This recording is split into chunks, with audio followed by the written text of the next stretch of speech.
What's up, Gingos? Today, I want to talk about personal credit and business credit. And I know if you're watching this video, you might, based on the title, thumbnail, or whatever, you might be like, damn, this guy's videos are all kind of random.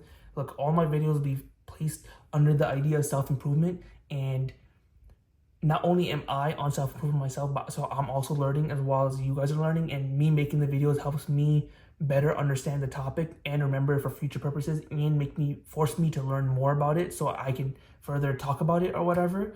But it all falls under some category of self-improvement, as I talked about previously in one of my videos, like what the sectors. And this one was me more about financials, right? More about finance, business, money, right? And so I want to talk about personal credit versus business credit. And so if you're like really young and you don't even have a credit card yet, I'll tell you this: the day I turned 18, I made a credit card because I knew how important it was to have credit. And I'll tell you the goods right now. All you want to do to have a credit, all you want to do is, when you turn 18, sign up for a credit card online. Super simple process, right? You just need like social security, this and that, whatever, right? Try to get like a Discover one. I think they approve a lot of people. That's what I got. You get a credit card, and whatever money you have, keep in mind this, right? And I don't, like, this sounds like such a simple concept, but as I've grown up and I've talked to more and more people, I've realized it's actually not this simple, because people are huge consumers and they have very little control. So don't be one of those people. Be able to control yourself, and don't be a person who overconsumes anything in life. Food, media, how much, like, materials, whatever it may be. Don't become an overconsumer. Nonetheless, right? The money that you have is the money that you spend on your credit card, and then you pay it. Just to even go further into detail, because I don't want you to mess this up. If you have $100 cash, whether it's in your cash or if it's in your debit account, right, your bank account, you have a credit card with $1,000 limit, right? That means you're able to spend $1,000. You won't. Don't spend $1,000. You have $1,000 limit. You only spend as much as you have. So you have $100. You only spend $100, right? Again, don't spend the whole 100 if that's all you have. But let's just say you have $100. You want to spend $20 on food or something, right? Swipe the credit card instead of paying with with your cash, right? And then show up on your credit card statement or whatever. And then at the end of the month, or not the end of the month, right? You can do it at the end of the month, but you could do it at the next step is to pay off your statement balance, right? So your statement balance is how much you spent in a certain period, right? And it differs from different cards. Like my Chase card ends on the 16th. My Discover card ends on the 13th, right? So it will be like on June 13th, I pay my statement balance automatically, right? You're going to want to set these, if you have the app, if you have a phone, if you know how to use technology, make them all automatic payments. It makes everything so much easier, because then you won't forget or nothing, right? You just connect your debit account, your bank account, which is like where you actually have your cash, right? And the big difference, right? Debit account means the money that you put into that account. Cash that you have, you put into the account, that's where your bank is. Credit card is the lines of credit that come from the companies, right? Chase, Discover, or whatever. They're giving you money to use. You don't have to use it, and you shouldn't use all of it. You should only use what you have. Keep that in mind. People, I don't know why some people don't know that, right? Nonetheless, right, you connect your debit account to your credit card, and you just have automatic payments come out on the statement balance date, right? And what I used to do, I used to pay my card in full or whatever I had at the end of the month. And I realized that wasn't as effective for building credit. What you actually want to do is have automatic payments, pay the full statement balance. And that means like every month on the 13th. So like on June 13th, it's a month, okay? You have a month. So all the charges that you have from April 13th to May 13th, you pay for that in June 13th, right? It's always a month after the transactions that happened, right? And then it just keeps happening like that forever, right? Or whatever. And so if you spend $500 from April 13th to May 13th, on June 13th, they'll say you have a statement balance of $500. How much of this amount you want to pay, right? And if you pay, you can have minimum amounts paid, right? So you can pay like $30, $40 or whatever, right? But if you do this, you start building up crazy interest, and you don't want to pay interest. There's no point. If you have if you spent the money that you have, you should never pay interest, right? Because that's what you don't want to be. Interest is essentially just money going to the credit card companies for no reason at all, right? So avoid paying interest at all costs, especially because when you pay interest, the banks take their share of the money first, and then they start putting it on towards your actual payments. So if you owe $500, right, and you only pay $50, you pay interest on $450 worth of expenses on your credit.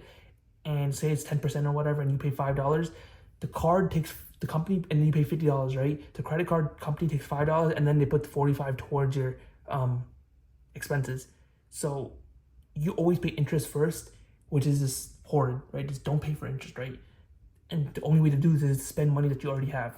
So on June 13th, pay off your full statement balance every month, and you keep doing this, and you build credit like this, man. My credit score right now is 806, which is like very, very, very high, right? It's like anything above 800 is like crazy in the credit world or whatever, right? If you have above like I don't know, like 720, I think 720 is 800 is pretty good.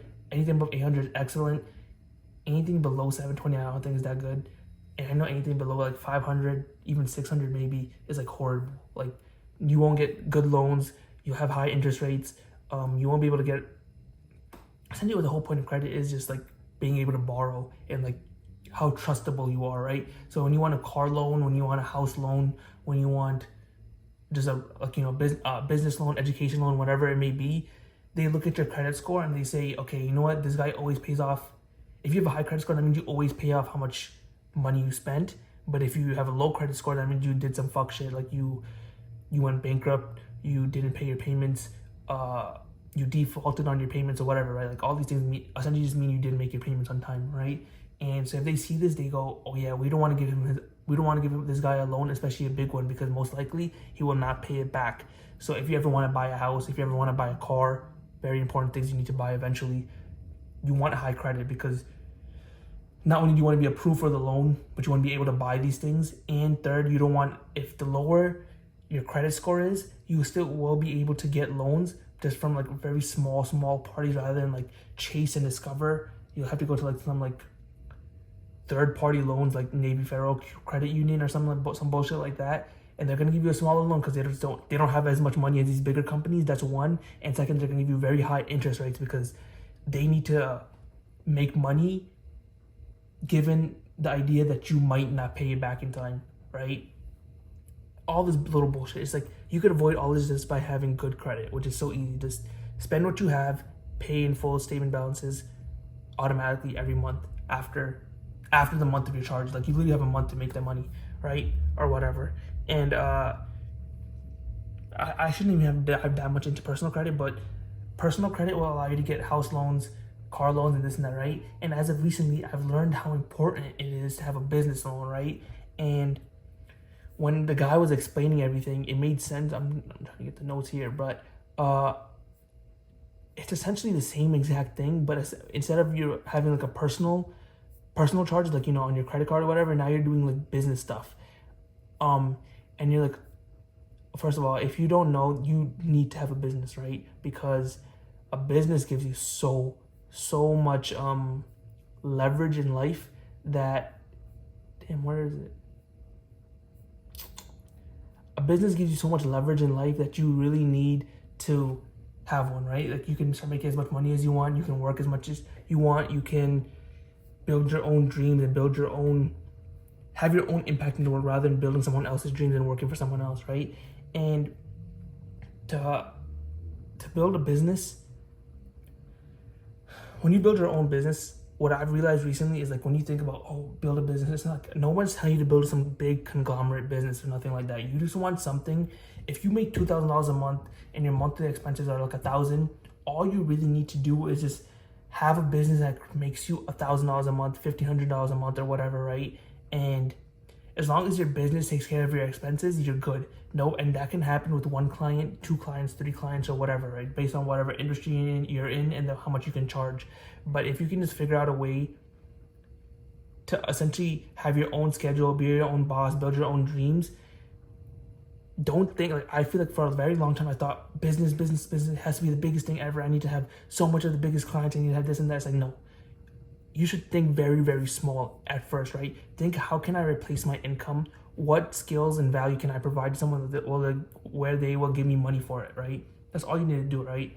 And so for business, right, I told you how to build personal credit, right? For the way this guy explained to build business credit, you need to be in a reliable industry, which makes sense. Something like construction, medical. Like, don't be in no like weird fuck shit. Like like the prawn industry. That's not a good industry to be in or whatever, right? Or like OnlyFans or stuff like that. That's bad industries, right? Because they're not reliable. You need a 1-800 number, again, credibility. You need a website or an Instagram for credibility, again, right? So website's easy, simple to make. You can get someone from Fiverr to do it. Instagram, because everybody has a social media now. You need to be listed in the 411 directory, again, more credibility. You need to file for an LLC, which is like when you have your social security number is your personal LLC. So people have social security numbers, businesses have LLCs, okay? No, I'm sorry. LLC, your social people have social security numbers, and businesses have EINs. EINs come from the LLC, and I don't know what a human version of LLC is, but it's like you paying for your taxes. That's how the government knows that you exist in the business world, through an LLC, and there's like mad advantages with that. So you want to file for that. You need a business bank account. You need to be associated with the credit bureaus that are for business, like Dun and Bradstreet, which is what he talked about. You can look into it. It's very simple. It's a business credit site. And essentially after that, like after you set yourself up, like on a human level, we all have our own social security number. We have our names, we have our addresses, and all of this gives us credibility on a personal level. And all the things that I just listed out are how you get credibility on a business level. And then it's just the same shit. Like you literally have to get like accounts that like net 30 accounts, like Granger and Uline or like Home Depot, where you essentially want reoccurring cost on your business, because that's how people or the government will know that your business is actually making money. It's actually having expenditures and this and that, right? Just like the same way I told you, the money that you have, you spend it so then you can pay it off. That's how you build your credit. Until it's like a circle, right? Spend, pay, spend, pay. Same thing with business. You spend, pay, right? That's how they know that your business is actually making money, because you're spending money, right, on expenses or whatever. You're stimulating the economy or whatever. And you want to do this, don't just, he talked about in the video where you want to don't just have a business just to build business credit. Oh, I should actually talk about the whole point of having business credit is because, like I said, for personal credit, you need home loans, car loans, regular loans. For business credit, you can, with those personal loans, they're very small, right? Like you'll get like $5,000, $10,000, 15, or whatever, right? You might even get 25, 50, whatever, right? Those are very small. With business credit, you can get crazy. You can get $1 million loans if your business is that big per se, right? But the whole point to have business credit is so that you can get these big loans that you can live off of. And some of the wealthiest people in the world, they will take out loans against their business or the shares they have in their business, and they will live off that money rather than income, like from a job, like a salary, because if they take out a loan, they don't have to pay taxes on it. And these loans have such low interest rates because your business has so much credibility, or whatever you want to say. Like there's so much trust that your business and your shares or whatever are used as collateral. So if you weren't able to pay back your loan, they'll just take your business and they'll just sell it and they'll get all the money back, right? That's what they want. These banks, they want to give out money, right? But banks can't trust a singular person who might make money, might not make money, right? So they give out small amounts. But businesses who are generating income, they want to give a shit ton of money to, because they collect interest, they can collect, they can take your business or whatever, right? They can take collateral. And so when you have a big booming business, you can get big loans off of it, and that's how you can live. You can start living off these loans with very low interest rates. So someone like Elon Musk, right? If he gives up, he can ask for big loans from the bank, and they're going to give it to him because he can put up Tesla, he can put up his he can put up whatever companies he owns, right, as collateral. So then that money he takes out as a loan, he uses it to live his life, right? Because now it's all cash, it's all liquid or whatever. And if he were to earn that money, he would pay taxes on it. But because it's a loan, he pays no taxes on it. So he has access to all this liquid that he didn't have to save up or nothing like that, like all the bullshit that you have to go through earning income. He just has access to all this money. He can buy a big ass house, he can buy a Ferrari, he can buy a Lamborghini or whatever, right? So, and then his business will continuously generate income And so then he can pay off the little bit of interest that he has to pay off, or eventually pay back the whole loan if he has to, and then take out a bigger loan, right? Eventually, if the business gets bigger and he needs more money or whatever, right? But the point is, personal credit is one game, business credit is a whole nother game. And if you understand that you need to eventually get into business, then you understand that you also need to start building your business credit. If you can build your business credit, you can start getting big loans and start living like the wealthy. The reason why the wealthy people are able to live the way they live is because they live off loans, and they're like called like HELOCs, like home equity lines of credit, or business lines of credit, right? Where they like I just explained, right? They take off these big ass loans that they pay no. That's what people are like, oh, the rich, tax the rich, tax the rich. It's like, you can't tax the rich because they figure out the legal loophole where they live off money, obviously, but they live off not earned income, but credit income, like lines of credit, and that's untaxable. So, and taxes are like the biggest expense that like if you look at your paycheck right now, 25 to 30% of it goes straight to taxes immediately, right? If you were earning money without paying taxes, you would make a shit ton more money, right? You'd be making 25% more on every paycheck.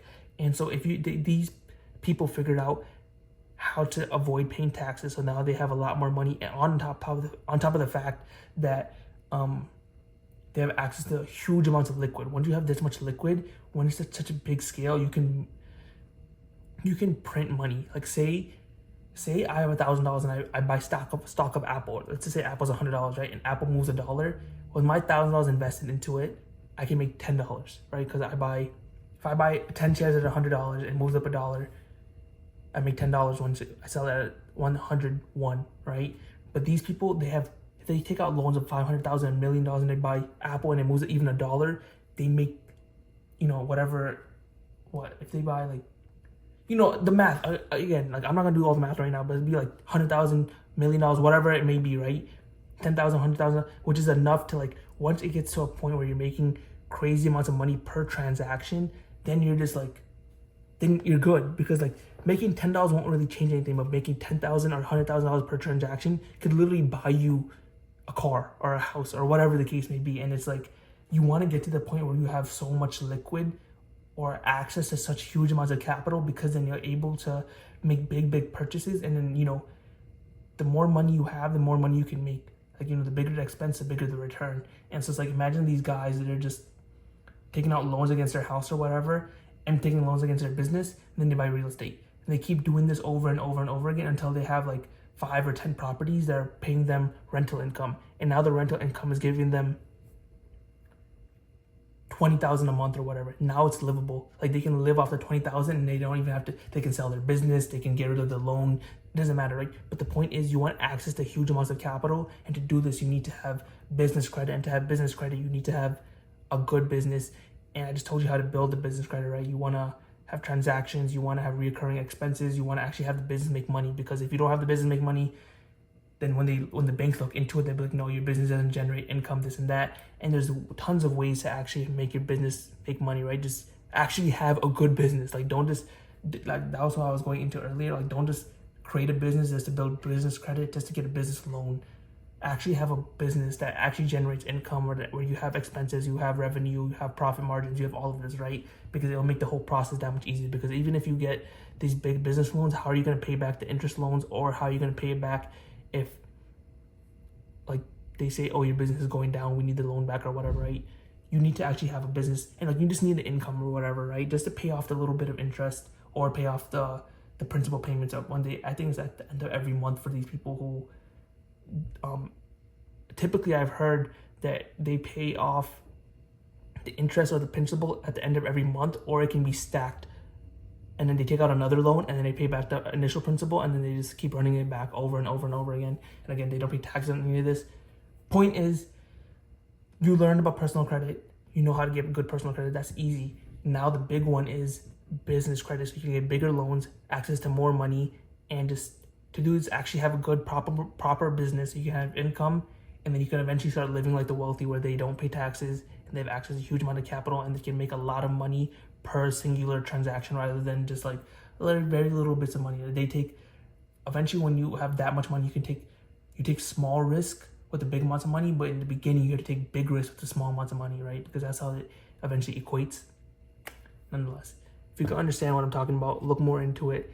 I know a little. I was talking a little bit like I'm still trying to get familiar with this because it's a lot of things to learn. There's a lot of different websites, but I just tried to explain the gist of it so you can understand the importance of why you need to start like thinking about this and getting into the mindset of, oh, what business can I create? What business will allow me to be in a proper, reliable industry? What can get me a good, proper loan so I can start living like the wealthy? Because that's what we all want to do. We don't want to pay taxes legally, and we want to live nice, prosperous lives, right?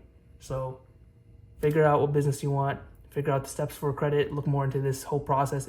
It's all real, it's all on the internet. In the end, we're all gonna fucking win.